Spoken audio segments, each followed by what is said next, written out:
Escrevo sob uma considerável tensão mental, já que esta noite posso não mais existir. Paupérrimo e no final da provisão da droga que serve como único alento em minha vida, não posso mais suportar a tortura, e lançar-me-ei por essa janela de sótão para a rua esquálida lá embaixo. Não pense você que por minha escravidão à morfina sou um fraco ou um degenerado. Depois de ler estas páginas rabiscadas às pressas, você será capaz de estimar, sem jamais compreender totalmente, por que é que preciso tanto do esquecimento ou da morte. Foi em uma das partes mais abertas e menos frequentadas do Pacífico que o paquete no qual eu era conferente de carga fez-se vítima do navio de guerra alemão. A Grande Guerra estava, então, bem no início, e as forças marítimas dos bárbaros ainda não tinham sucumbido à degradação final, de modo que nossa embarcação foi tomada como prêmio legítimo, embora tenhamos sido tratados pela tripulação com toda a justiça e consideração que nos cabia como prisioneiros de guerra. Tão liberal, na verdade, era a disciplina de nossos capturadores que 5 dias depois de sermos apanhados consegui escapar sozinho em um pequeno barco, com água e provisões para um bom período. Quando finalmente me vi à deriva e livre, tinha pouquíssima ideia de onde estava. Como nunca fora um navegador competente, eu podia apenas imaginar vagamente, pelo sol e pelas estrelas, que estava em algum lugar ao sul do Equador. Não tinha a menor ideia da longitude, e não havia nenhuma ilha ou litoral à vista. O clima permanecia ameno, e por incontáveis dias flutuei sem rumo, debaixo do sol escaldante, esperando ser resgatado por um navio ou ser lançado na costa de alguma terra habitada. Mas nenhum navio ou terra apareciam, e comecei a entrar em desespero, em minha solidão sobre a vastidão ondulante do azul interminável. A mudança aconteceu enquanto eu dormia. Os detalhes eu nunca saberei, porque meu sono, embora agitado e infestado de sonhos, era contínuo. Quando por fim acordei, descobri ter sido parcialmente tragado pela vastidão lamacenta de um atoleiro negro e infernal. O lodo se estendia ao meu redor em ondulações monótonas, até onde minha vista podia alcançar, e nele, a alguma distância, estava encalhado o meu barco. Embora alguém possa muito bem imaginar que minha primeira sensação seria de espanto com uma transformação tão prodigiosa e inesperada de cenário, eu na verdade estava mais horrorizado do que espantado, pois havia no ar e no solo putrefato algo de sinistro que me arrepiava até o fundo de meu ser. A região fedia com as carcaças de peixes em decomposição, e outras coisas menos descritíveis que eu via saltar da lama nojenta da interminável planície. Talvez eu não devesse nutrir esperança de expressar em meras palavras o indizível horror que pode existir em um silêncio absoluto e em uma imensidão estéril. Não havia nada ao alcance do ouvido e nada a ser visto, a não ser uma imensa extensão de lodo negro. Mesmo assim, o caráter absoluto da imobilidade e a homogeneidade da paisagem me oprimiam com um medo repugnante. O sol era escaldante em um céu sem nuvens que me parecia quase negro em sua crueldade, como que refletindo o pântano escuro que havia embaixo de meus pés. Enquanto me arrastava para dentro do barco encalhado, pensava que apenas uma teoria poderia explicar minha situação. Por algum tipo de erupção vulcânica sem precedentes, uma parte do leito do oceano devia ter sido lançada para a superfície, expondo regiões que durante incontáveis milhões de anos permaneceram escondidas debaixo de profundezas aquáticas insondáveis. Tão grande era a extensão da nova terra que surgia embaixo de mim, que eu não conseguia detectar o mais tênue ruído do oceano ondulante, por mais que forçasse os ouvidos. Também não havia qualquer ave marinha para rapinar os animais mortos. Por várias horas, fiquei pensando e ruminando sentado no barco que, tombado de lado, proporcionava-me um pouco de sombra à medida que o sol se movia pelo céu. Com o avanço do dia, o chão foi ficando menos pegajoso e parecia provável que ficasse seco o bastante para que se pudesse andar sobre ele dentro de pouco tempo. Naquela noite dormi muito pouco, e no dia seguinte preparei um farnel com água e comida para uma jornada por terra em busca do mar desaparecido e de um possível resgate. Na terceira manhã, vi que o solo estava seco o bastante para que pudesse caminhar sobre ele sem qualquer dificuldade. O cheiro de peixe era enlouquecedor, mas eu estava preocupado demais com coisas mais sérias para me importar com desgraça tão pequena, e parti com coragem para um destino incerto. Caminhei decidido para o oeste durante todo o dia, guiado por uma colina distante que era mais alta que qualquer outra elevação no deserto ondulado.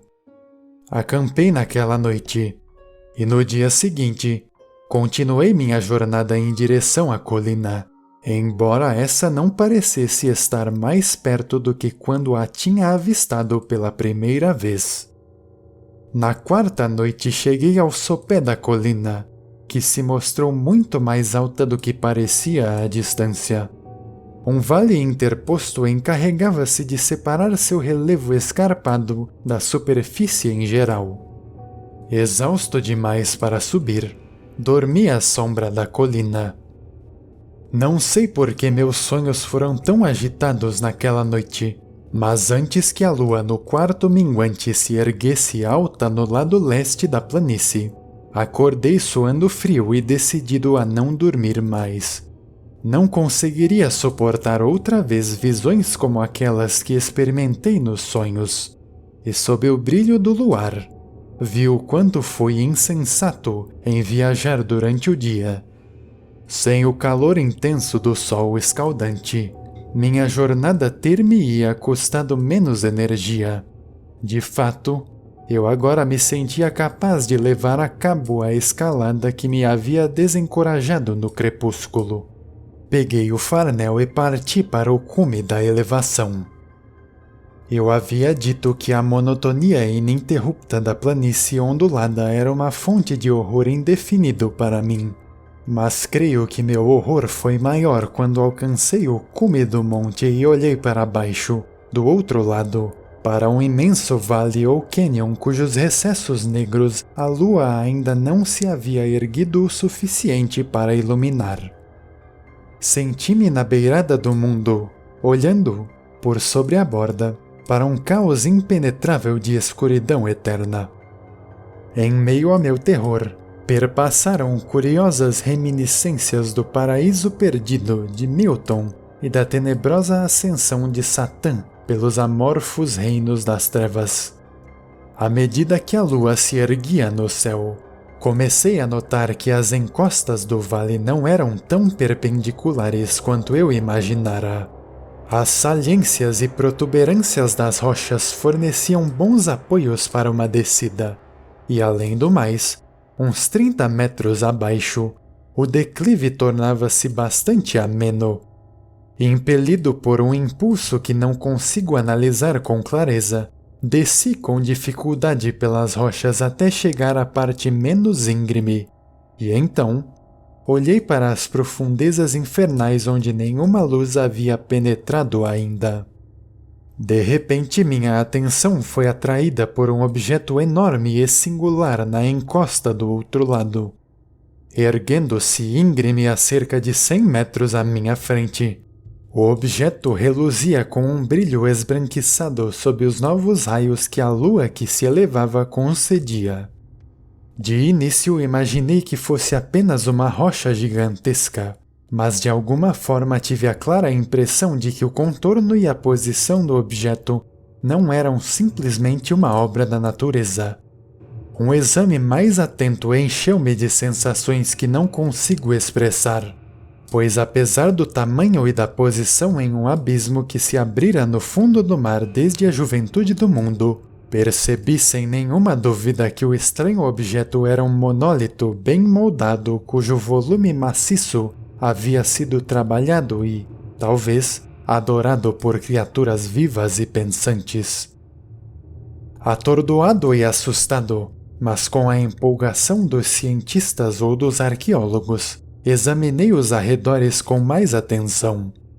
A lua, agora perto do zênite, brilhava de forma estranha e forte sobre os penhascos altaneiros que cercavam o abismo, revelando o fato de que um extenso curso d'água corria lá no fundo, serpenteando até se perder de vista em ambas as direções, e quase tocava meus pés enquanto eu permanecia de pé na encosta.